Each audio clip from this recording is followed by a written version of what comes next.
Hey everybody, I'm here.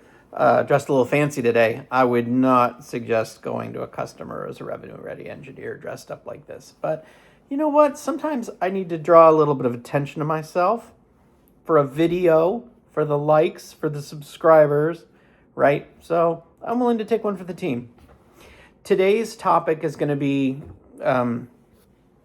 about CRMs. So a CRM, for those of you who aren't aware, is essentially the database system for sales. Yeah, that's basically it. That's all it is. Nothing super fancy.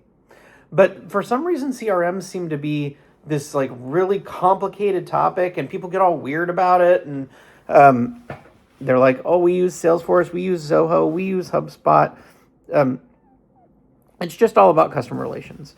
And I think the hard thing about a CRM for most people is that generally it's the sales guy that lives in the CRM. And we're told as technical people that we're supposed to be working in the CRM, but then we very rarely get into the thing, and it's just ends up being a pain sometimes. Or, your sales rep or your manager says, "Oh, we need to click a technical win on a particular engagement to know whether or not you won."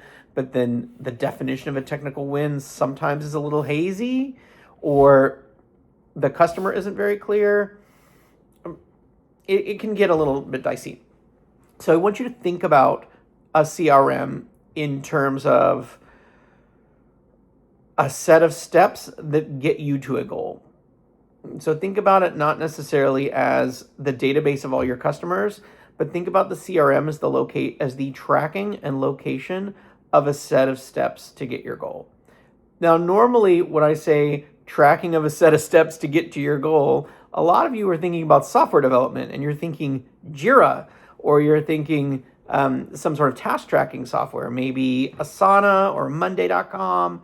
And those are all great. Or maybe you're thinking of a to-do list, or maybe you're thinking of org mode in Emacs, or maybe you're thinking of many other projects where you are tracking different tasks. Like, for example, my kids have this big tablet looking thing called a skylight, and they go and they tap on their little to-do list for, I got to go brush my teeth, I got to change my clothes, I've got to put my toys away. They go click, click, click, click, click, and then it holds them accountable, and there's a confetti and all that, right? Your CRM is exactly that. So I know it sounds weird to say that a database is a to-do list, but most companies use their CRM as a way to be able to understand where they are in a sales cycle. And really, the places that you need to go from beginning to end in your sales cycle should be tracked, and they should be things that you are keeping track of. Now, a sales cycle isn't 100% the technical person, although sometimes it can be, depending on the kind of role that you're in. But you should know that there is a portion of the sales cycle that you, as a revenue-ready engineer, are responsible for. This is the part where you live. And sometimes you live at the end too, and sometimes you live at the beginning too. But there is at least a niche in the middle where this is what you are responsible for working on. And usually that's the part that they call the technical win. So different companies will have different sets of their sales cycle. They'll have different tasks. Maybe there's a discovery phase, then there is a articulating the requirements phase, then there is a response phase where you're responding to those requirements. Sometimes it's formal in the form of a request for proposal. Maybe it's an RFP response. Sometimes it's informal. Sometimes it's literally just saying like, we can do XYZ. Then there is a part where you essentially prove out that you can win. That sometimes is a formal proof of concept, and sometimes not. It just depends on the kind of deal and the kind of customer that you have and the kind of company that you are.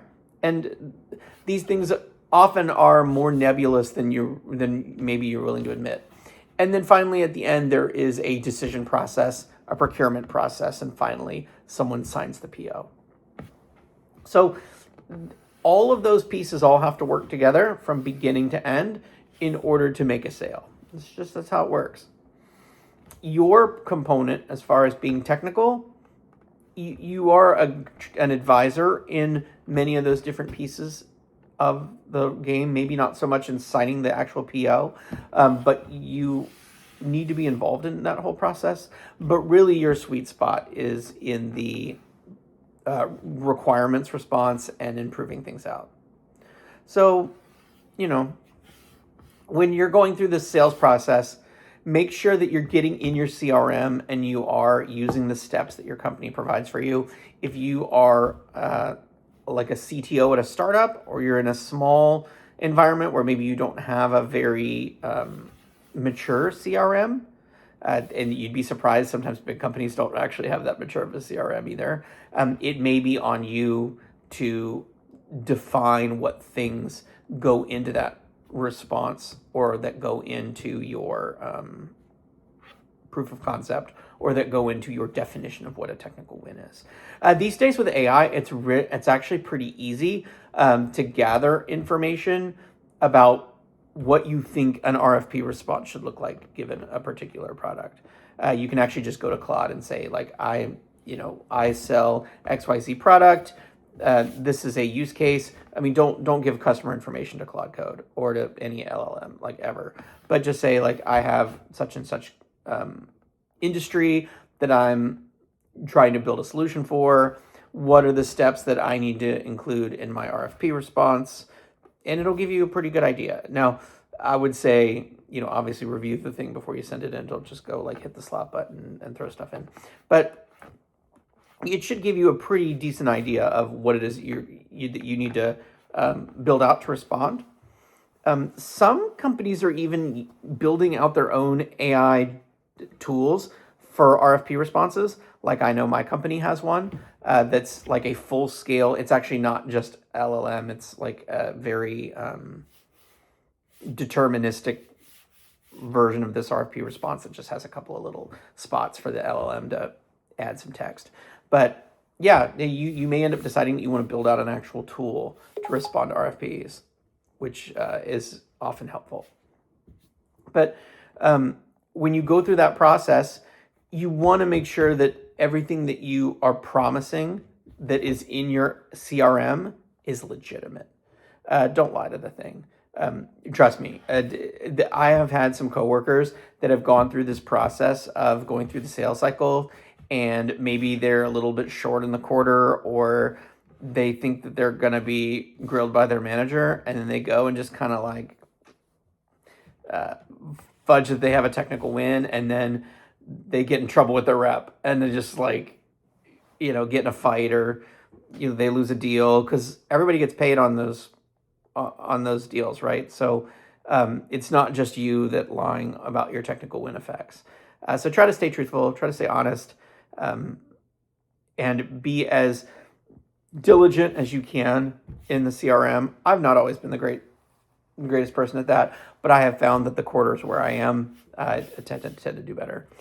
So that's just a little bit of advice about CRM. If you guys have any questions or anything else you want to chat about, catch you next time.